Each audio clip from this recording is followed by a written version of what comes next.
Hi, I'm Delta Work, and it's time for a brand new episode of Very Delta. Happy New Year and deck the hall. Jaida Essence Hall is here, but first, do you want to see me go off? Because I think you want to see me go off.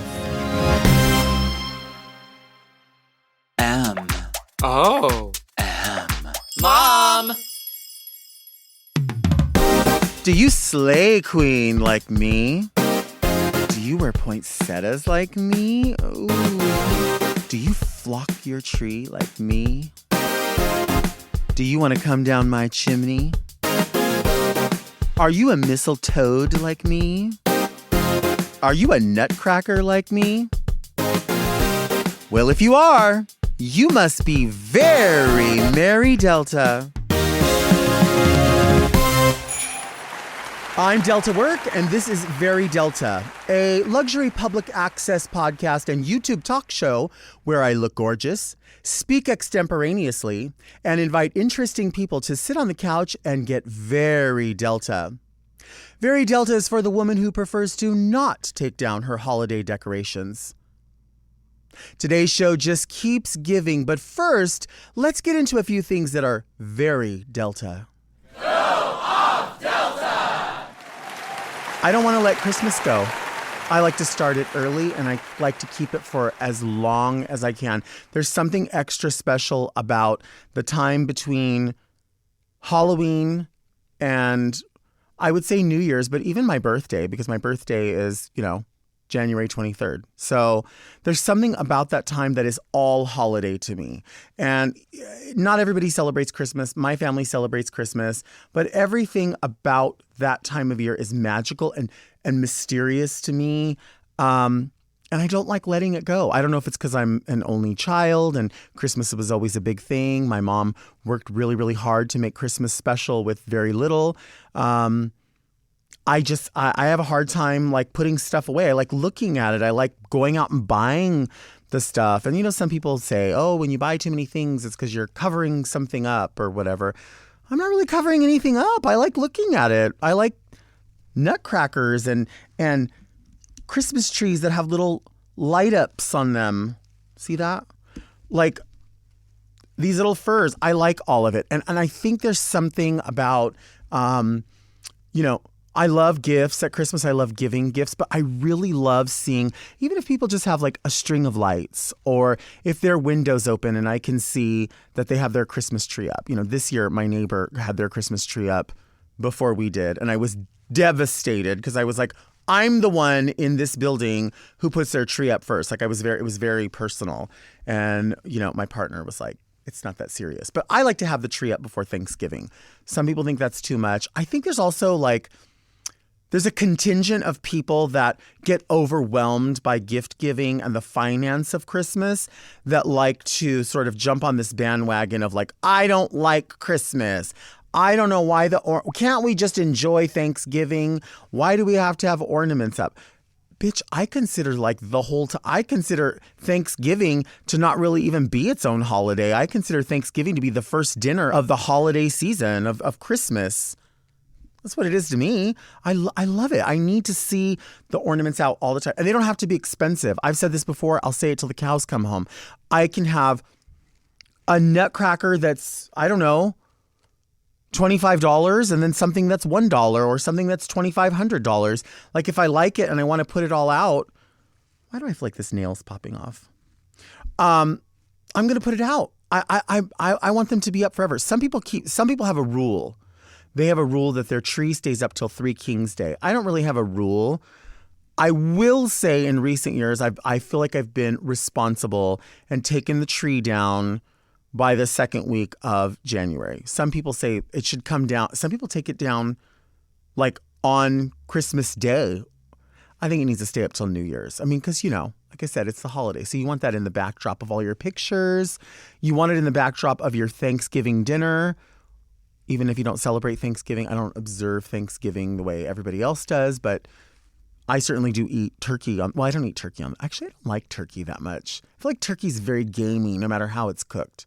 Although I've had it smoked before, and smoked, baby, is out of this world. Ham, I can have ham.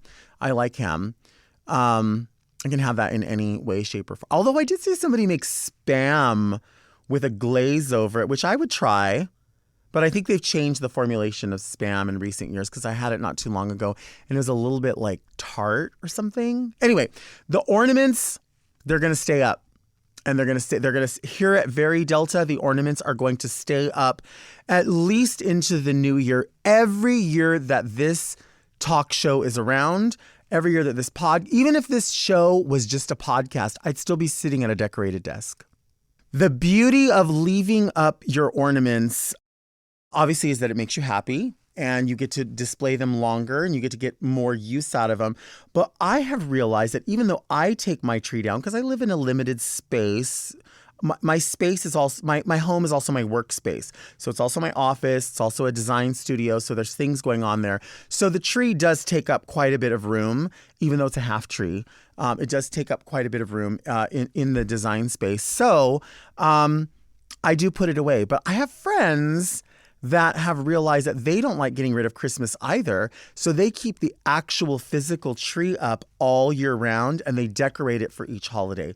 Valentine's Day, St. Patrick's Day, patriotic season or 4th of July, whatever you want to call it, Halloween, Easter. I know I'm going out of order, but you get it. They decorate it all throughout the year. Some people leave it actually decorated as a Christmas tree, so red and green or whatever their thematic December offering was. But a lot of people leave them up forever.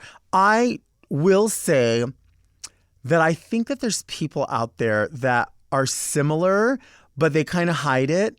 And they hide the fact that they don't want to get rid of Christmas because sometimes, March or April will roll around and you'll just see like a random blown out, dead, red, rusted, burnt Christmas tree like in an alleyway. And I just wonder, like, did the person just wait too long and they were like, oh, it's too long. How do I hide the tree? Or did they just leave it up forever? The way to prevent any embarrassment like that is just to get a fake tree. But if you're buying a real tree, people are going to know when you're getting rid of it because it's got to sit out at the dumpster or at the, on the side of your parking lot or wherever you get rid of your tree. By the way, dispose of your tree properly. If you have a fake tree or a real tree, whichever you're getting rid of, dispose of it properly. Like, don't just throw it on the side of the road and expect somebody to get rid of it. Like, you have to contact someone and say, hello, are you the one that picks up trees? And there's probably a fee that is incurred and you are going to have to pay that fee. If you live in an apartment building, don't be fucked up and just throw the tree inside the dumpster so that nobody else can throw their stuff away until the trash man comes and then they empty it out and then the next tree goes in. Like in my life, because I've always lived in an apartment building, it's always been that way. It happens that way for at least the first 2 months of the year, and it's fucked up. I would rather walk on my lips than talk bad about anybody, so I do not judge anybody for how long they leave their tree up. I will say I might judge you a little bit if you leave up a real tree and it starts to get like all shriveled and burnt. Like, I'm going to judge you for that just because you're going to get pine needles everywhere and it's going to be gross. But if you have a fake tree, I don't know where the judgment is. I don't know where the judgment is if you want to leave it up all year long. I don't know why anybody would be concerned about it or judge anyone for that. There's no latest. I have no latest. As I said, if it's becoming a fire hazard, that's how long. If your tree is becoming a fire hazard because if your tree is becoming a fire hazard because it has dried out and you haven't gotten rid of it, that's when it's time to get rid of it. That's the latest. If you are putting all of your ornaments away, I think it's a really good idea to get clear containers so you can see them when you store them. And if you've just gotten so much use out of the ornaments that you have and you don't want to have them anymore, do not throw them away. Donate them to a shelter or a place that doesn't have the ability to purchase stuff to decorate because maybe they can use it. If they can't, call. You can ask them, hey, are you taking these kind of donations? Maybe they are. If they're not, donate them to a thrift store like Out of the Closet or a place where the money is going to go right back into the community. Don't fucking donate anything to the Salvation Army or the Goodwill. They can fuck off. As much as I love having the ornaments up and as much as I like to keep them forever, I do feel a bit of I do feel a little bit renewed when I put them away. I do feel like, okay, now we have a clean slate. Now we can focus on, getting things back in order, because there is this sort of time between when the ornaments go up and when they come down. That's sort of constant play time. It's constantly like, it's okay to be a little bit messy because I'm wrapping presents over here, or I'm making a wreath, or these are things that may go back to the store or may not. And I'm talking about the idea of gift giving around the tree and around all of that. So there is a little bit of, because of all the hustle and bustle around decorating and what you're decorating for, that being the season of giving, that does get a little bit heavy. And so the idea of putting the stuff away, there is a finality to it because it's wrapped up until next year. It's all put away. I've given away, because every year I do end up getting rid of some of the ornaments because I have different thematic colors and I have different sizes that I like to keep in rotation. So there's a finality and like a closure. I'm never sad when it goes away. I just delay it because it's a lot of work to put it away. But there's some joy in that because you realize, Christmas is coming before you know it. Every year we say that, the next holiday, Easter or whatever, is something that people celebrate. And once that gets here, it's like every next holiday is just a countdown, basically, in my family anyway, to get to Christmas.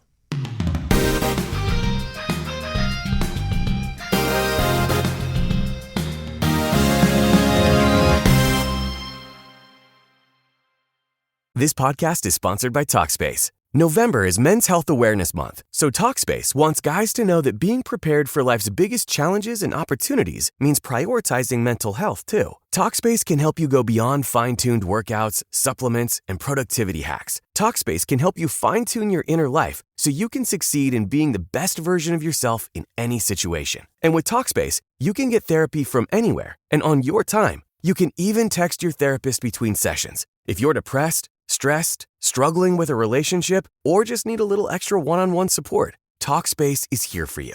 Plus, Talkspace takes most insurance, and most insured members have a $0 copay. Men's Health Awareness Month is the perfect time to reach out to Talkspace. Now, get $80 off your first month with promo code SPACE80 when you go to Talkspace.com. Match with a licensed therapist today at Talkspace.com and save $80 with code SPACE80 at Talkspace.com. That's Talkspace.com, promo code SPACE80.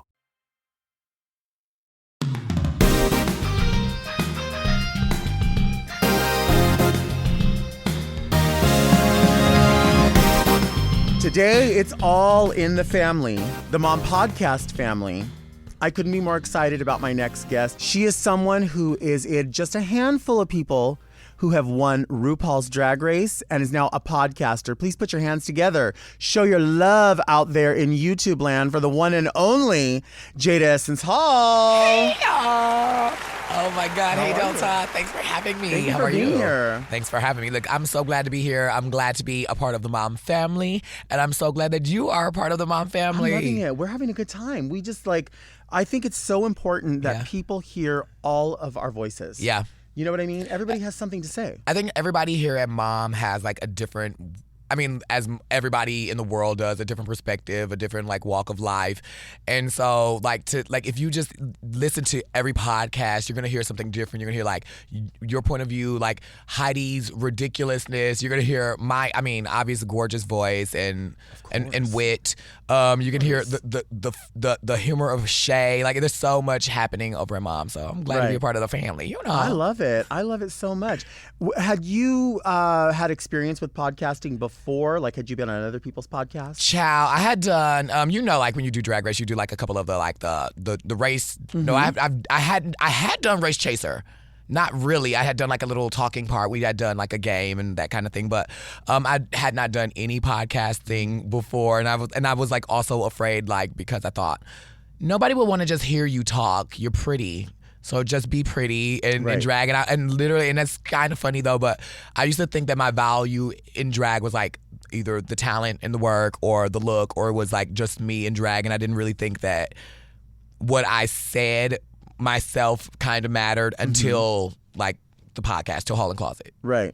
Yeah. Well, it's so important because you're so seasoned that in addition to looking great and being able to serve that on a stage, people want to hear about what you've done and what your point of view is based on all of those Yeah. experiences. You know what I mean? Yeah, yeah. That's so I mean, important. how has it been for you? Like, I think like It's as far as- fun. it's a really fun experience, and like I think like even with me and Heidi, like we do the podcast, and we get to like meet.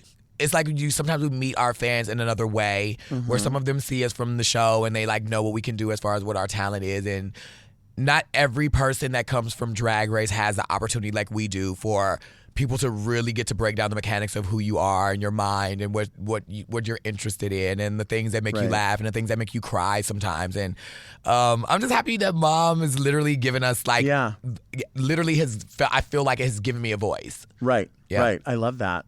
Now, you are the very first person to ever win RuPaul's Drag Race from home. In my goddamn house. Yeah. In my That's house. sickening. It was very, and you know what's so funny? Literally last night I was out at the club and Get Up came on and I'm like, girl, this is my $100,000 song. Yeah, yeah. From my living room. And like, I just think of, like, and literally every time I hear the song, I think about like what it took for me to win that from home. I'm like, I was literally in my living room dancing on my landlord's head upstairs at like 2 a.m. trying to record the video and like, and I would record it and I would watch it back and I'm like, doesn't look like I'm gonna win if I do this. I'm like, re-record it, start it over, and I kept going and going and going. And but I'm glad like it all paid off, and like hopefully nobody else will have to win a show from their house like that. Right. That was wild.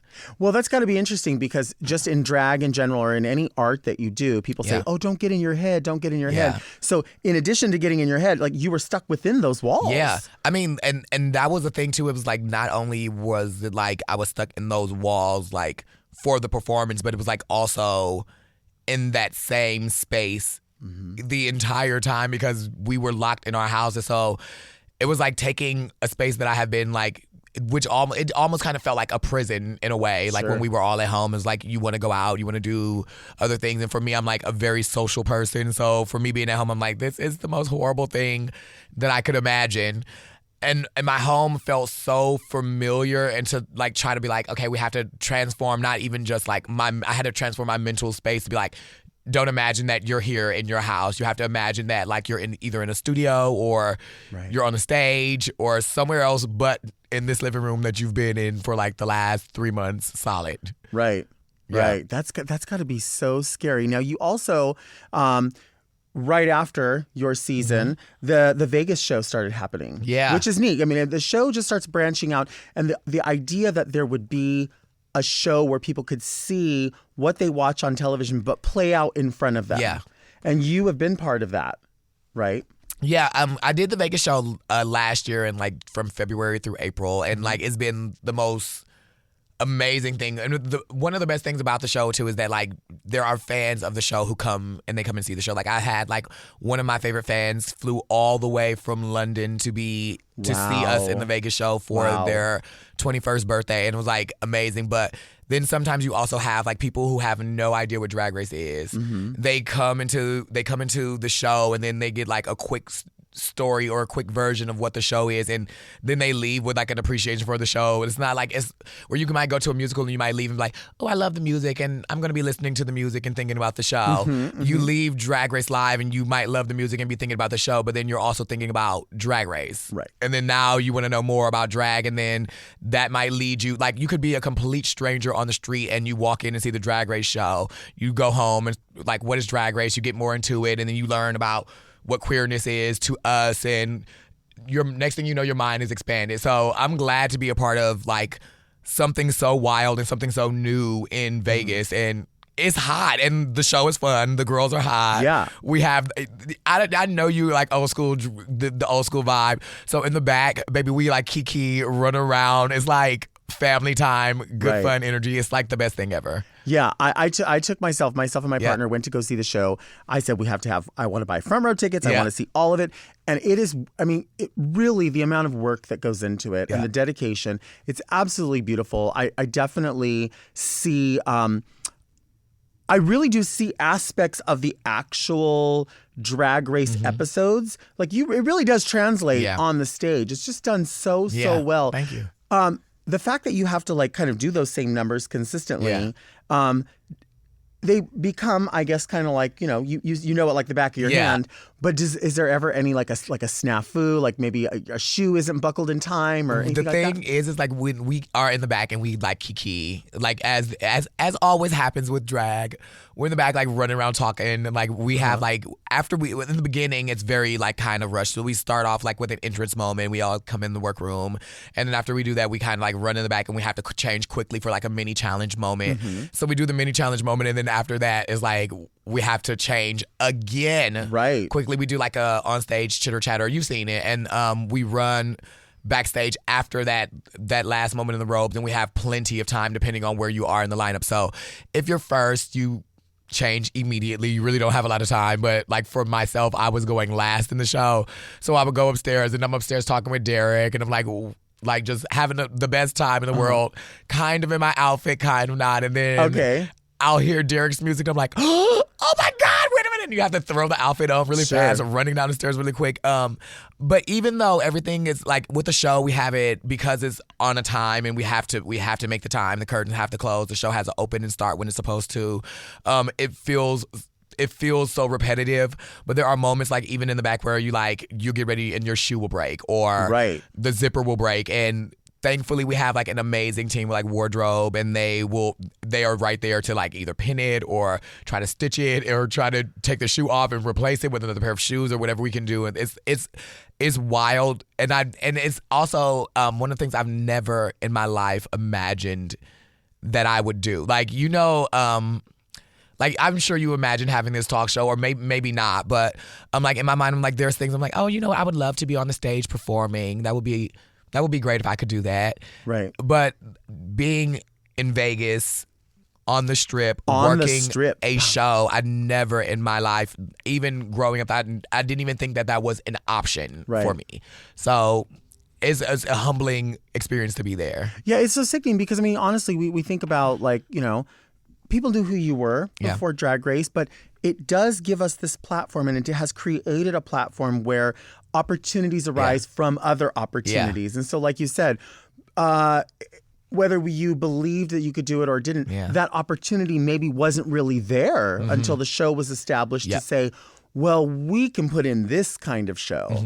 So it's really something where, regardless of where you land on the show, or if you go home early or you win the show or whatever, you are given at least an equal platform to start something or do something or make your voice heard. And it's like, and I'm like, I always tell people that all the time. I'm like, it's so amazing to like, even for my resume, I'm like, how many drag queens can say like, I've headlined a show on the Vegas Strip. That's 100%. Like so major. So maybe Broadway's next.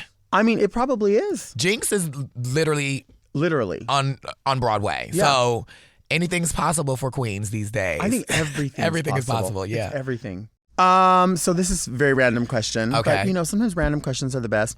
My favorite. What's in your refrigerator?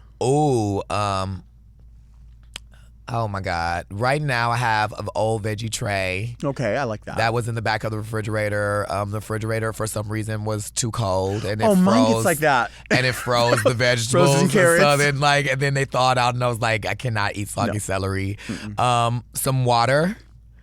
I definitely have like 3 flavors of probably old creamers that should be thrown out. What's your number one creamer if you could only have one? Ooh, if I could have one, it would probably be like a hazelnut vibe. I like that. A hazelnut vibe. Kind of goes with everything. Yeah, smooth it out. It's like giving very Nutella. I like that. Nutella in the coffee and a spread in the morning. I love it. Do you drink coffee? Yeah. Do you drink tea? I love tea. I'm a tea bagger. Okay. Down. Like literally, even usually when I go to like Starbucks or like a coffee shop, I'm always getting like a tea latte kind of vibe. Okay. I do love tea. If you just had a tea bag, because you're a tea bagger, what would you put? Would you just drink it straight like that, or do you like put stuff in it? I usually drink it like maybe like a little bit sweetener. Okay. Sometimes I heard people drink it with like in the UK they drink it with like milk and stuff. I've never and I'm done like, that. I'm not really. I mean, I guess that if I'm having the coffee with it, it's kind of a similar thing, but it's not. That's not for me.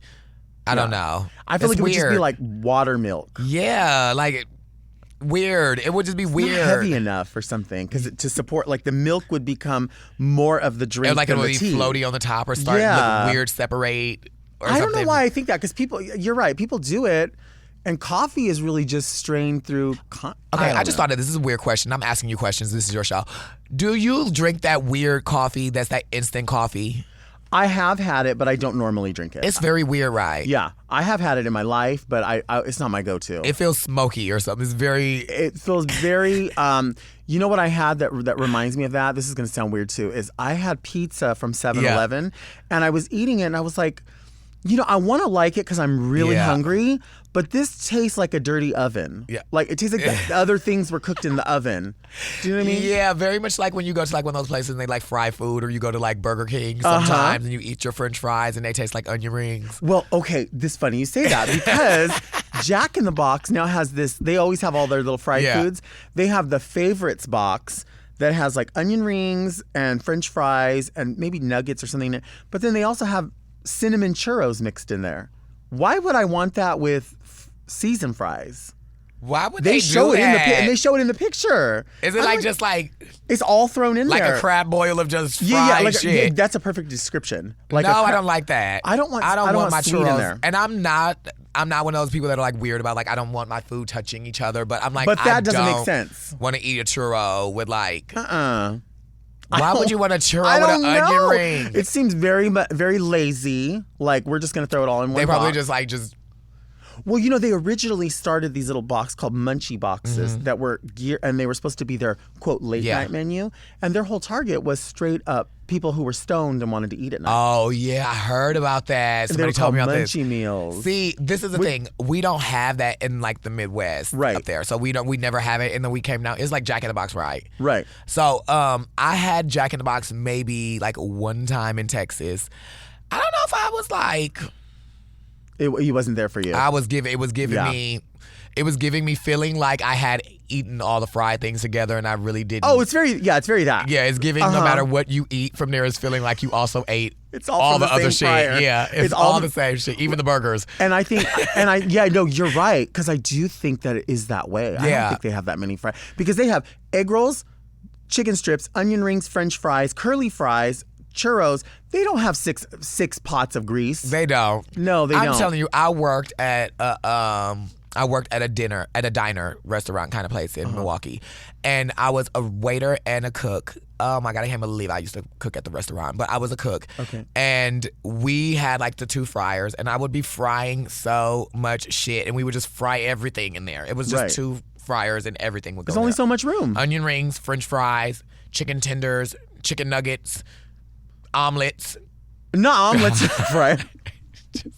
But everything. Boiling eggs in the fryer. If it would go in there. If we could fry it, we were frying it in that thing. So I'm sure at like... Omelets. Hopefully there they have like 3 optional ones, but literally fried water, fried ice cubes.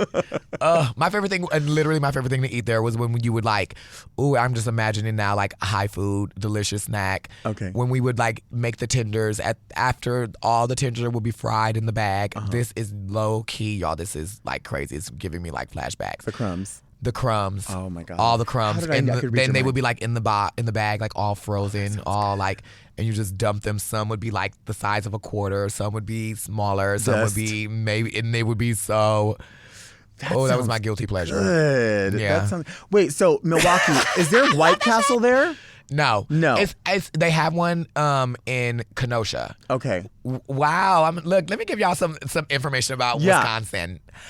Chicago is like south of Milwaukee, so like coming from Chicago is like Chicago, and then up to Wisconsin is like Kenosha, Racine, Wisconsin, and then Milwaukee. Wow. So Kenosha is like, you would basically have to drive like an hour to go to the White Castle.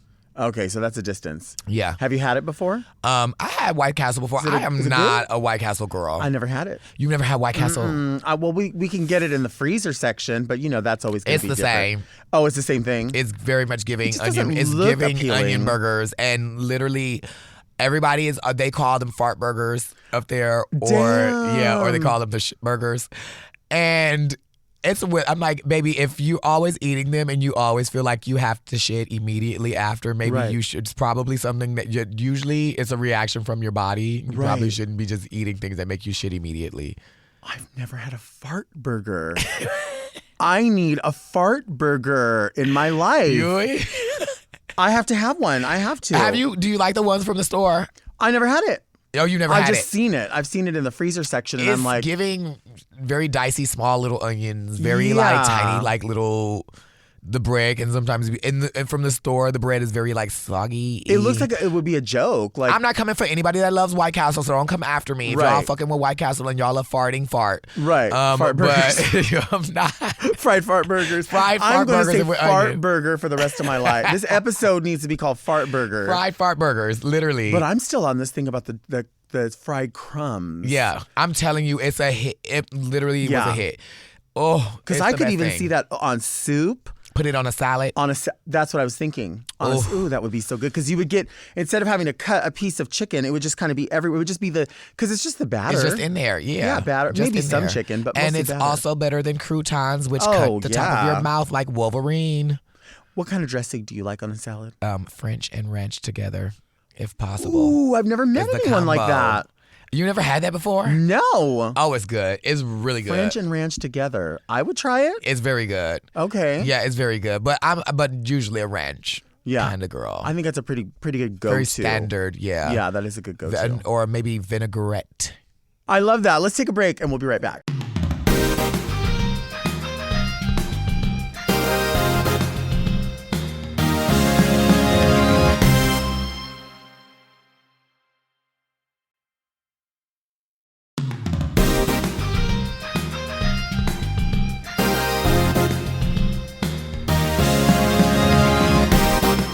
And we are back with my extra special guest, my mom sister here at the Mom Family, the one and only Jaida Essence Hall. It's the new year. I mean, we were just talking about anything is possible, everything is probable. Everything is probable. What are you looking at for this year? I'm one that I don't like to make resolutions or say I got to have this, and this done. But you kind of put your eyes a little bit on a prize. Like, I'd like to see a little more of this or do a little more of this. You know what? This year I'm looking forward to like working hard, but I actually want to spend a lot more time with my family this year. I love that. So you deserve that. Yeah, like since doing Drag Race, I feel like I've been like almost like going nonstop. And I know that I'll be working a lot next year, but I'm making it my mission to make sure that I'm spending a lot of time with my family, make sure that I'm like putting my mental health on the front line, because like the work that we do is oftentimes like very rigorous. It's like can be very taxing on like you don't see the people you care about the most a lot. Right. And so I'm like, I want to put that back in my foreground. I want to make sure that I'm looking at that, driving that direction. You deserve that. You deserve to set your boundaries for what you need. And just as you said, mental health, because I think a lot of people think that when they hear the term mental health, they think of like the extreme of, they think of an institution, or they think, but what they don't realize is that there's so many taxing things when you're working consistently in a Vegas show. You've won the show. As a winner of the show, I always refer back to like Raja when we experienced that. I just thought your friends are pulled in these directions that not everybody else is pulled into.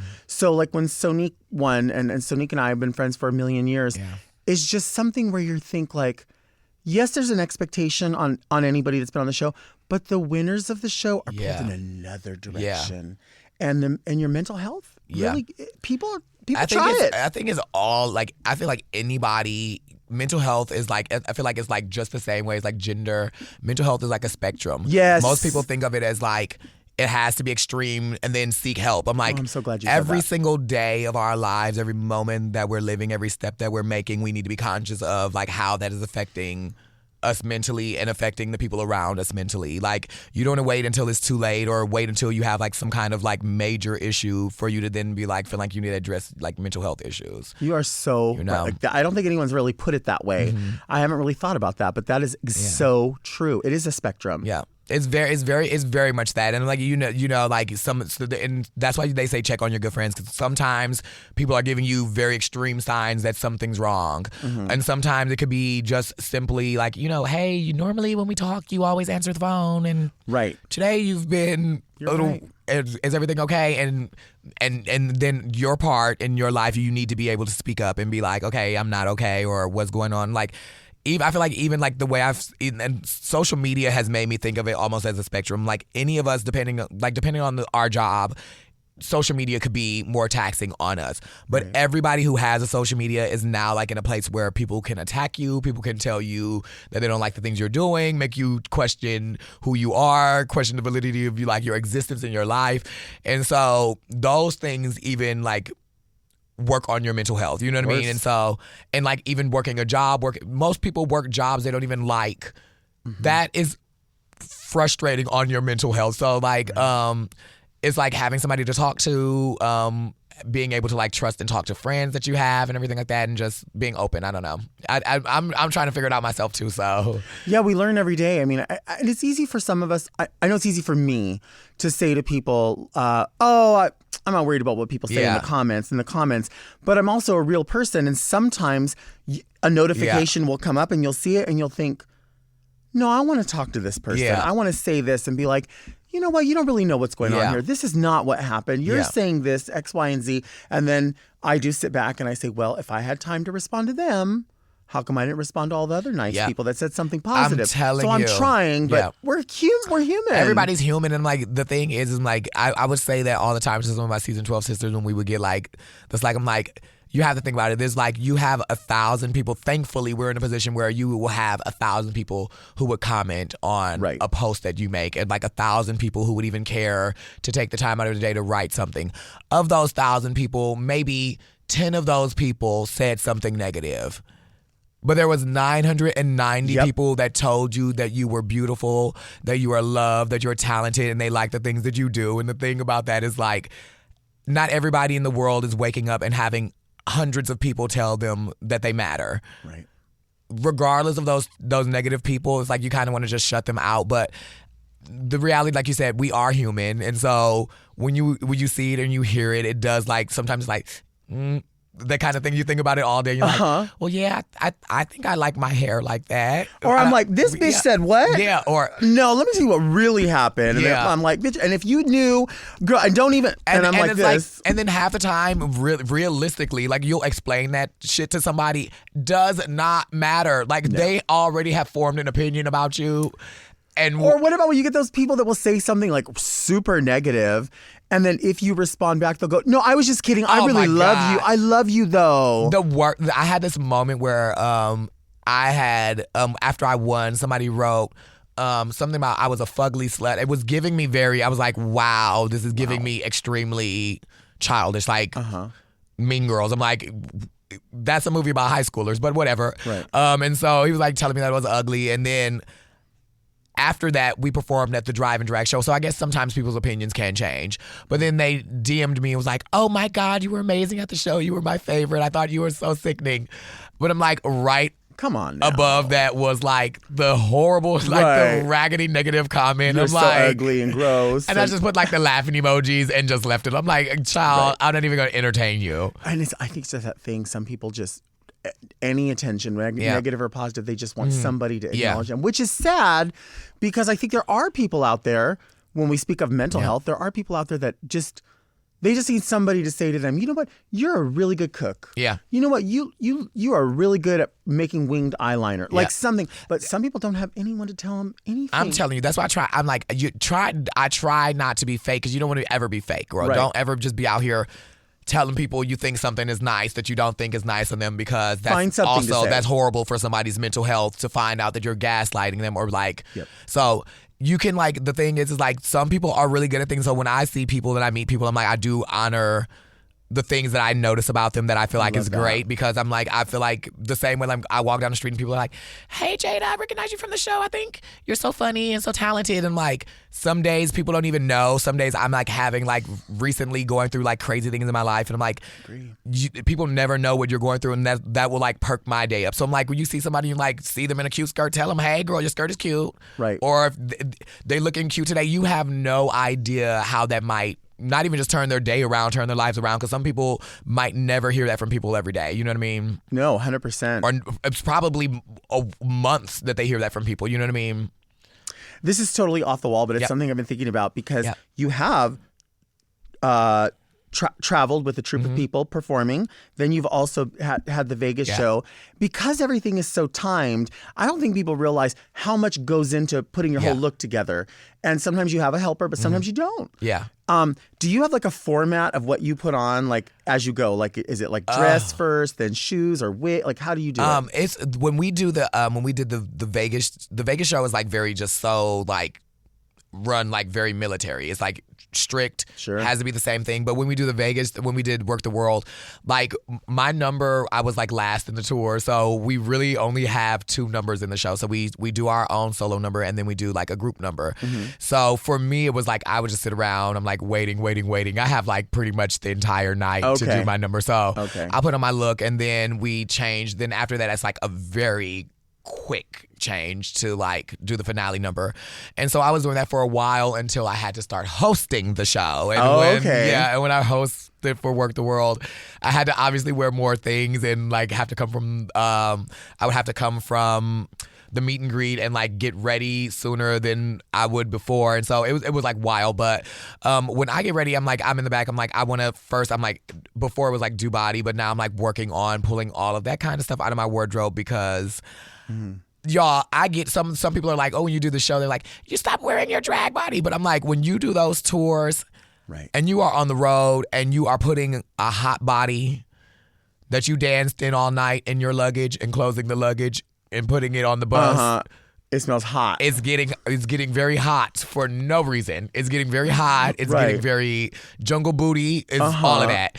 And so I'm like, now it's like a difference between like corset, pull on a corset, put on like when we did the show and I was hosting, we had like this. I had this really like nasty like Marco did it. It's like a mad scientist jumpsuit. Oh, nice. And so like we pull that on and then put the boots and like I'm the girl that I'm doing my hair extremely last. Okay. I'll have full makeup, full lipstick, eating with lipstick, drinking, having a smoke with lipstick, everything with lipstick, but the wig is like off until the very last minute. Sure. That's my favorite thing to do is put the wig last because I'm like, don't want the hairs all in the face, all around. When you're digging down, buckling shoes, it's falling everywhere, moving around. It does get everywhere. It is something you have to do, I think, last for sure. I always feel like I have to like put on the dress, put on shoes, and then I usually try to do the things that if I didn't have time for them, maybe those will be the least noticeable. Yeah. You know what I mean? Yeah. And then I have my security things like I usually wear nail. I always wear nails, but that's just a security thing in my mind. I always put too much hairspray and shit where it turns white in the front. I was like real coated. Very coated. Like a spider, some sprayed all over very it. Very coated. And then, if you have like lace on the wig and you peel it off and it looks like 2 pieces of bacon on the side. Yeah, it's crunchy. I'm like, girl. And of course people are like, clean your lace right after. I'm like, I'll get it tomorrow. The thing, the best person that I know in my life about cleaning laces is Derek Barry. Oh, she's good about it, huh? She is Derek is like, after the show, she'll like spray. Smart. And then it'll loosen and she'll take it off. And like, I don't have the patience for that. I'm like, at the end of the show, I'm like, rip it off, put it in the bag, and then we'll deal with it tomorrow. When it gets bad, I'll get a new wig. And it's like you forget about that until tomorrow, and then you'd pull it out. It's like the pads you were talking about. Yeah. Like, then when you go take it out, you're like, oh, why is this serrated? Like, very that. Why is it like this? Oh my God! And then he's like trying to stretch it down. It's a mess. So and then this eye comes like this. And you're like, what is wrong with my glaze? Oh my God. And like the hair, literally like wig hairs are getting stuck in the lace. It's just a hot mess. All the time. Yeah. And people always say like, because like of the lace in them, like, you don't want to rip any of the hairs out because you can see those. Oh yeah. And then I'm like, I don't really care. Like, and it's like you spend a lot of money on hair. Right. But also at the same time, I'm like, I am not the type of person who wants to be spending, like, I spent the money on the hair. I bought it because I wanted it to be like easy and convenient. Like cleaning a lace every single night, I don't feel like it's the most convenient thing. I'm fine with shake and go. If I can shake and go or stack one on top of the other. That's why I'm wearing my interview hair today. Yeah, because it's perfect. It looks great. It frames you great. Thank you. You don't need... It doesn't always have to be that. It's nice to have that, but it's not always functional or realistic. Yeah, I have to learn that because like when I still like travel and go like to like do some gigs, I'm always still like bring good hair, bring really good hair. So I But bring like realistically, two like the most heavy hair that I own in my life that's pulling me back like this, or it's the hair with like the most delicate, fragile lace that if you touch it too much, it's gonna tear and rip the whole lace, the wig in half. So it's like you want to be glam, but you have to have like actual, real, functional hair pieces too. and oftentimes you're in a space where you don't know where you're going to be getting dressed. Like if you're going to a nightclub or something, and you have that hair, where are you going to set it that it's not going to be in someone's makeup or Or if you get somewhere and like the lighting is not right to lay the lace right. Oh, and it's just a line. Yep. And you're like, it doesn't always look like that though. But today, It's I given had what one it's in the given. back I was gonna wear, and I was like, oh yeah, this is ready to go. And then I was like, even with a filter, but it doesn't look like that other places. Yeah. You never know. You never know. The lighting, the scenario situation is always different. You might be getting dressed in a broom closet. There might not be a single piece of light. Who knows? So That's why I you always have to feel be like ready. other queens that do that, wear the same kind of idea or whatever. I'm never really like concerned or embarrassed around them because I know they're like, it probably doesn't look like that in other lighting. I'm sure she knows what you know what I mean? Sometimes but it's always it does. strange. Oh, sometimes it does. She's Sometimes it's just looking like that. But strangers are people that don't do it are the ones that will like try to clock it. Yeah. And you're like, girl, you have no idea how this works. I'm like, baby, I would take it out, take it off, and let you lay it down. Right. You show me how you do it. how it's laid down. How you lay yours down. Let's see how it's laid down. Like your lash is not even laid down properly. Right. You're worried about the way I'm laying my lace. Right. Yeah, it's Right. crazy. Let's take a break. Okay, let's take a break. Honey. Let's take a break.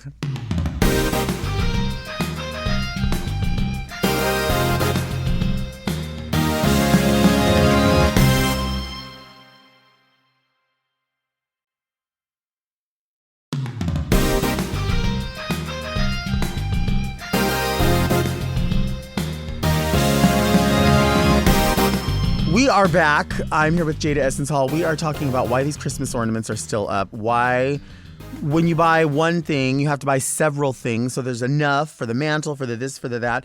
But this is the section or the segment of the podcast called Read Me Delta. Read Me Delta! Where people will send letters from the listeners. They'll send questions, comments. Usually we don't like the comments. Okay. Then I feel like that leads into a conversation where I'm like, send me your comments. And they're like, guess what? I don't like your white dress. You asked for a comment. Oh, wow. Okay. And you're like, ooh. Okay, send comments that are relevant to life that can start a conversation. Right. Or you can send pictures, maybe if you have like random pictures that make sense. Sexy pictures. Send them to readmedelta@gmail.com. I have a letter here. So let's start with this one. No idea my what God, it I is. love this in the envelope. I know, right? And with the Christmas decorations, is giving very Santa. Oh, this is going to be a long one. Okay. Jada reads.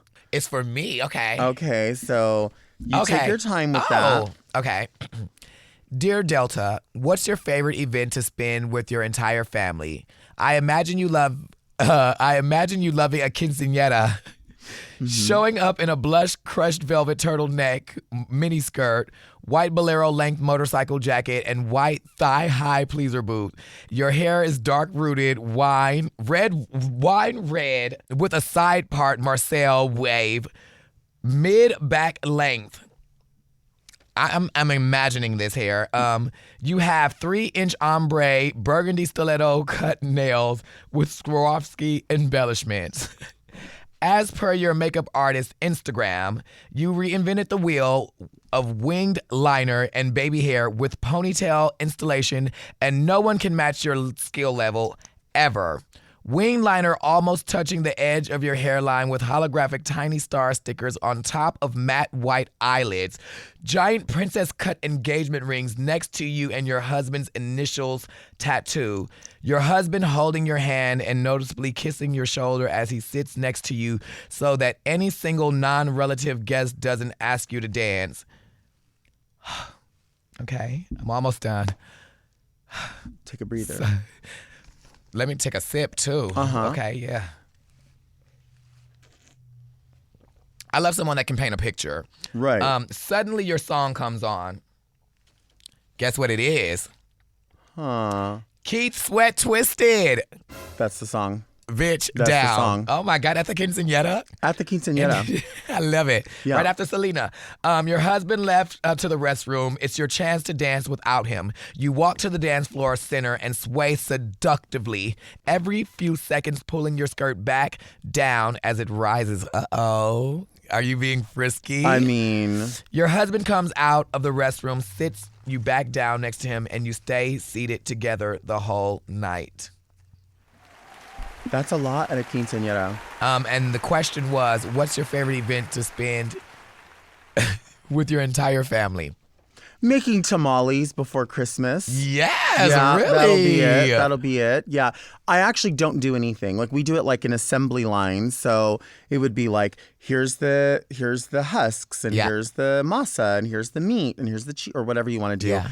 I like to just show up and sort of act like I'm facilitating, but I don't really have a station. Manager. Right. And I just kind of walk around and I'm like, hey, does anybody want something from Taco Bell or like...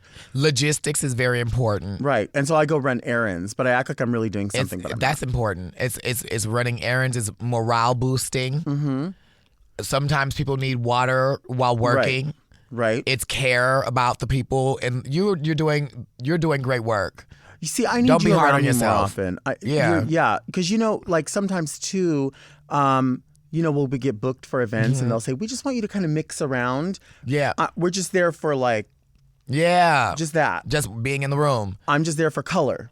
Okay. Oh my God. I'm there for color. Sexy decoration. Decoration. That's what I like to do at family events.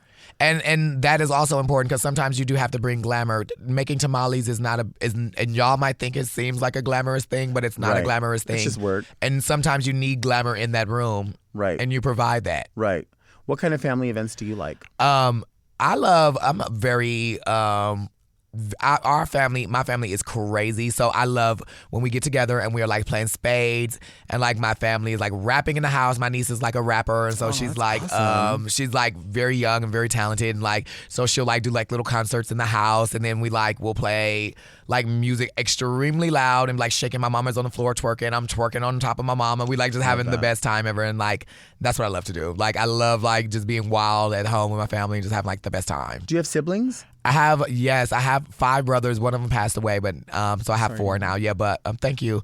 But I have 5 brothers, and like literally, if you think I'm wild, like all 6 of us are like, my mom included, we're all like crazy. How fun! Crazy off the walls. How I fun! love it. And where do you land in the age upper range? middle child. Okay. Yeah. Okay. So it's like I have 2 brothers who are older than me. Then it's me, and then I have 3 brothers younger. Yeah. Wow, that's so cool. to have Very a big weird, family. yeah.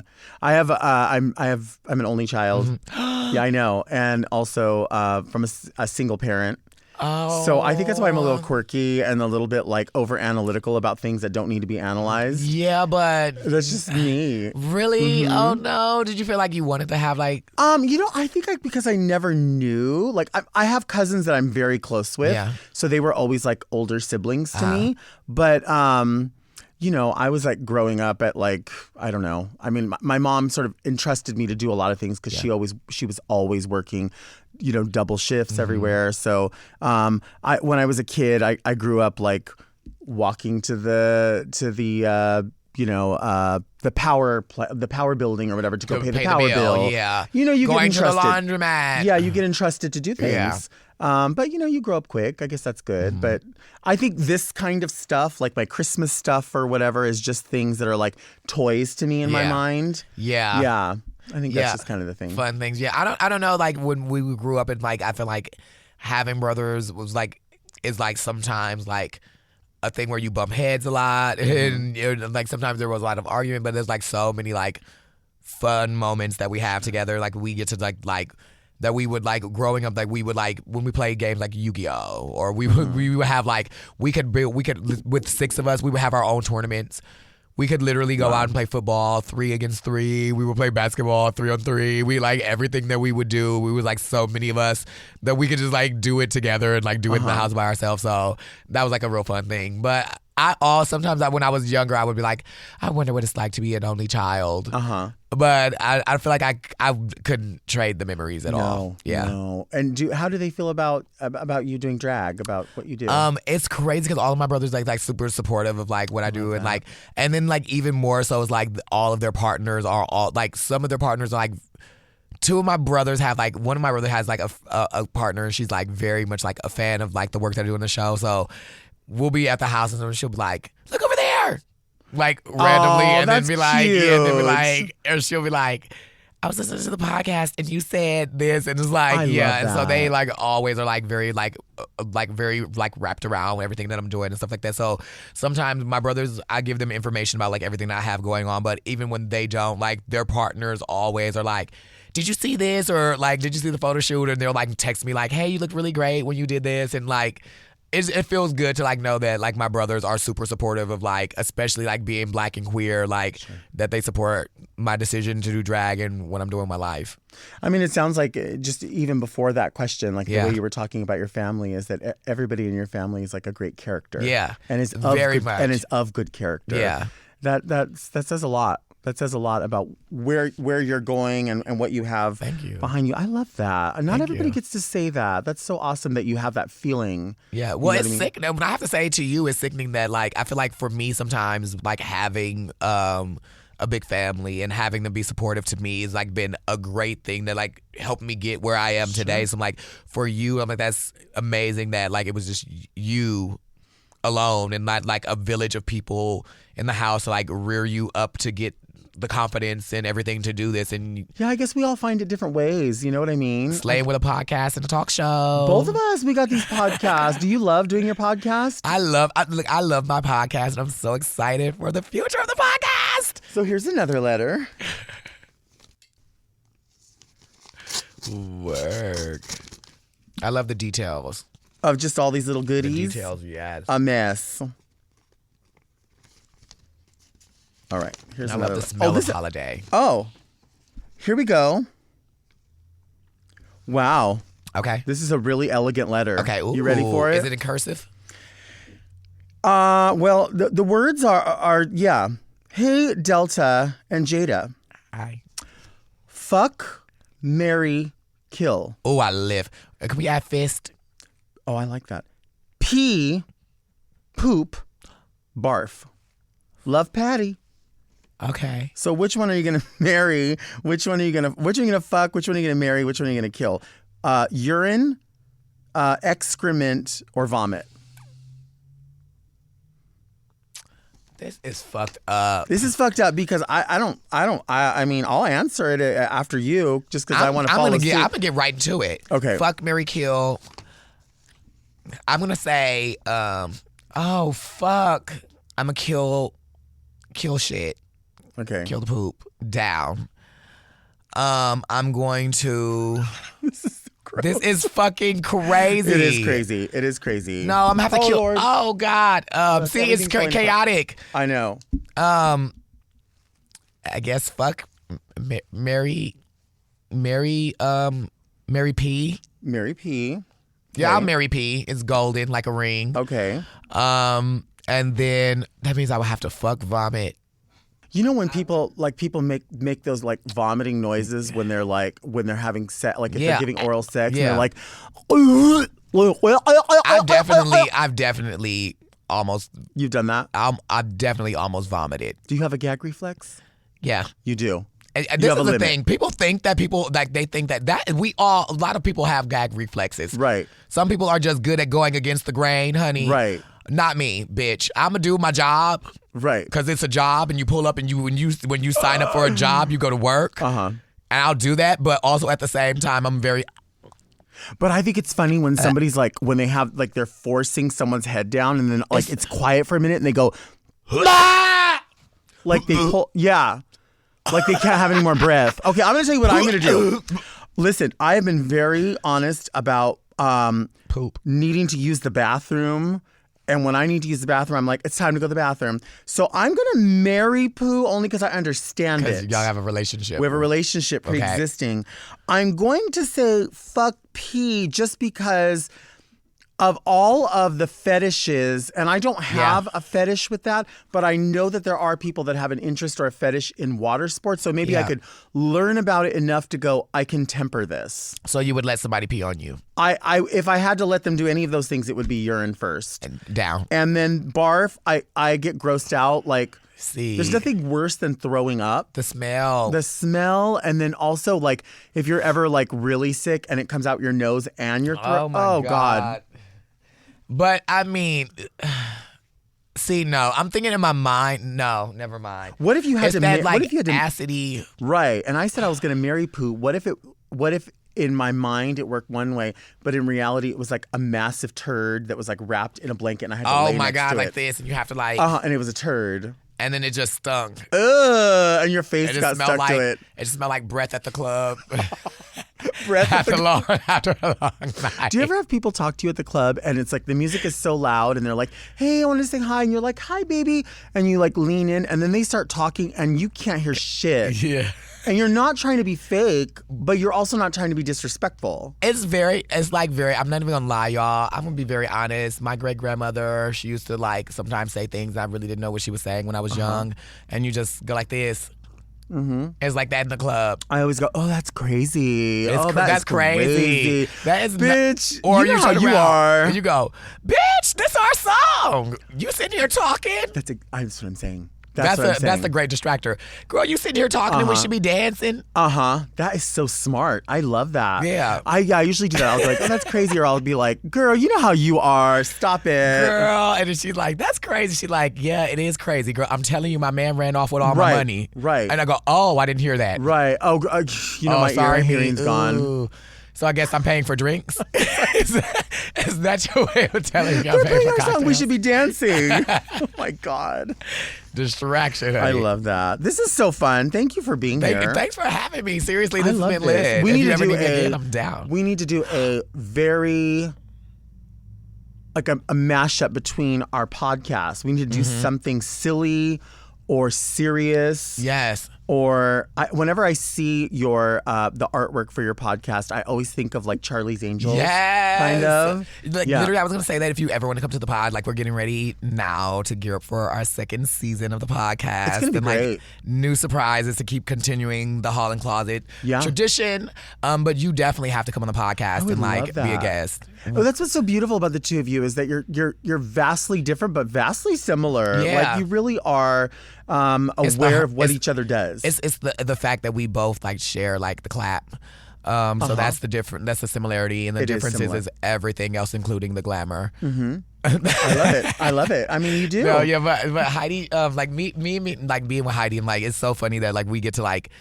We like it's odd that we went on Drag Race and we had this experience, and then like, but even though I'm like from a city in Milwaukee and she's from like literally out in the country, we like still like get each other's sense of humor, and we like sometimes we'll be out and something will happen and I'm like, I'll look over and literally she'll say exactly, I'm like, girl, shut up. It's like you're reading my mind. Like we sometimes think the same thing, so it's like fun that we get to like share the podcast. And sometimes I'll look over at Heidi and I'm thinking she knows what I'm thinking and she has no fucking idea. Right. So, and that's also some of the fun too, is like either knowing, like getting each other so well, or then like now, like even with the podcast, we like are learning to develop and understand each other even more. It's so fun. It's like a journey. It is a magical fun. Journey, yeah. It is fun. And I always think of too, like, you know, you'll have those friends where, like you said, where you'll both see the same thing at the same time.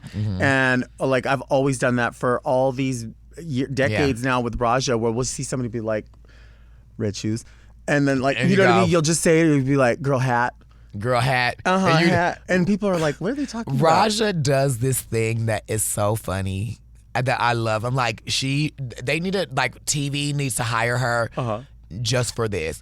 Like, she'll, like, know how to, like, see somebody and, like, find out exactly what their traits is. And she could, like, break somebody down in, like, maybe, like, 5 words. She's a mess. 5 descriptive words, but not even being mean, but it's like 5 things that would perfectly describe any person. Like even if they change the look that they're doing in drag, their aesthetic, it still rings true.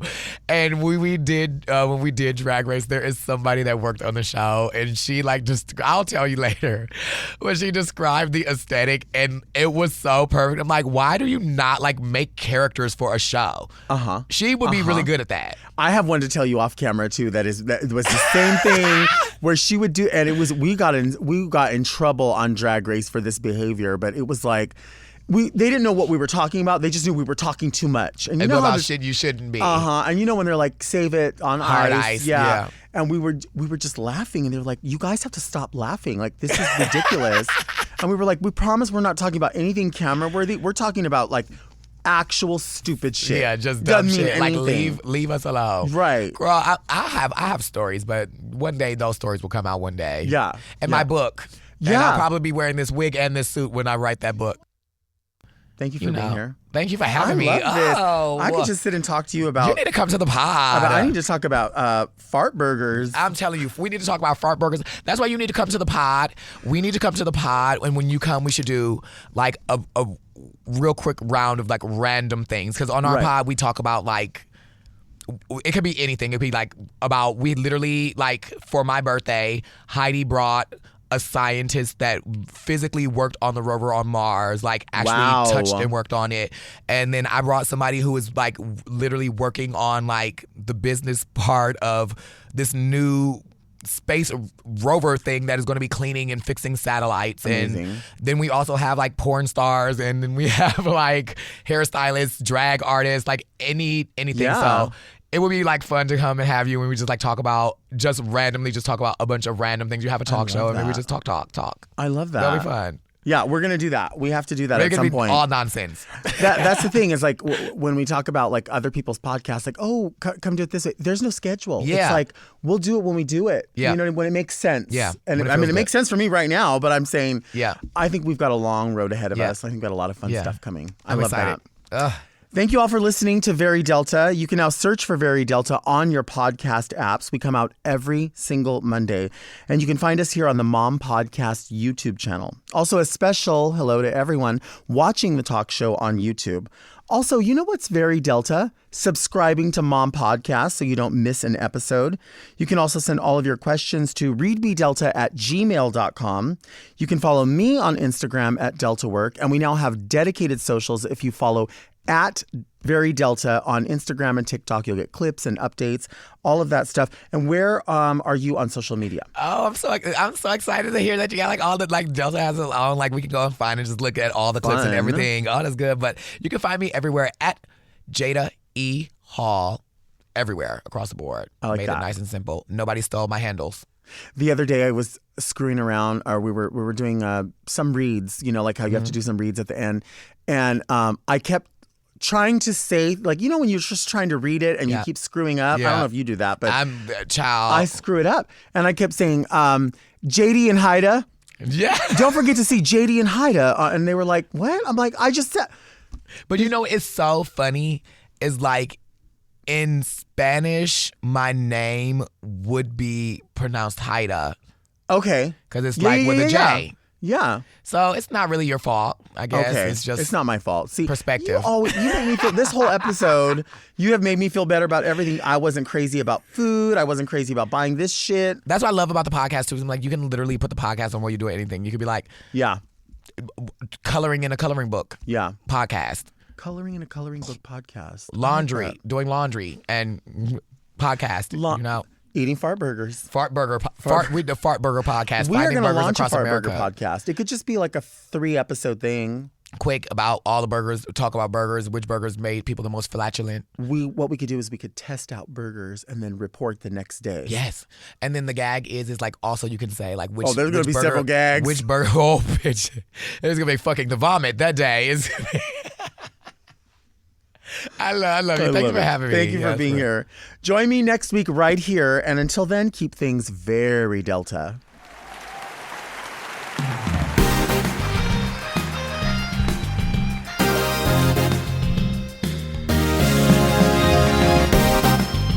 To listen to Very Delta one day early and ad-free, sign up for Mom Plus at mompodcasts.plus.